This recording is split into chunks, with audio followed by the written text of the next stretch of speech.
Hello viewers, তো আজকে যে টপিকটা নিয়ে আলোচনা করব সেটা হচ্ছে তোমরা দাদা কত নাম্বার পেলে আমরা সরকারি পলিটেকনিক কলেজে ভর্তি হতে পারবো। এই কোশ্চেনটা তোমাদের যেটা আছে সেটা তোমাদের বলতে গেলে যারা নর্মালি 35% নাম্বার নিয়ে পলিটেকনিক, তো মেনলি বলতে গেলে 35% নাম্বার পেলেই তুমি বলতে গেলে মেনলি চান্স পাবে। ঠিক আছে, তোমার যদি পলিটেকনিকে মাধ্যমিকে তোমার যদি 35% নাম্বার থাকে তো তুমি বলতে গেলে, আর তার বেশি যদি তোমাকে বলতে গেলে তুমি যদি বেশি নাম্বার পাও তাহলে বলতে গেলে ভালো কলেজ তোমাকে বলতে গেলে তুমি প্রোভাইড করবে তোমাকে বা তুমি পাবে। ঠিক আছে, এবার হচ্ছে তোমাদের আর একটা কোশ্চেন আছে যে দাদা বিটেকে বলতে গেলে সেকেন্ড ইয়ারে আমাদের যে সাবজেক্টগুলো আছে সেগুলো একটু টাফ হবে না কঠিন হবে?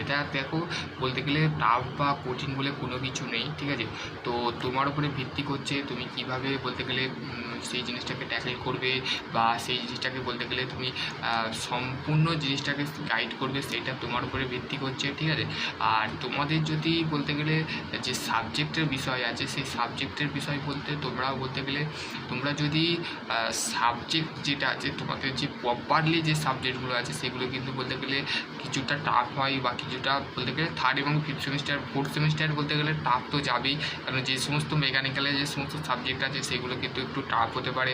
ঠিক আছে, কিন্তু বলতে গেলে বিটেকের যে সমস্ত বলতে গেলে সেমিস্টার বাই যে সেমিস্টার আসবে সেগুলো কিন্তু ইজি।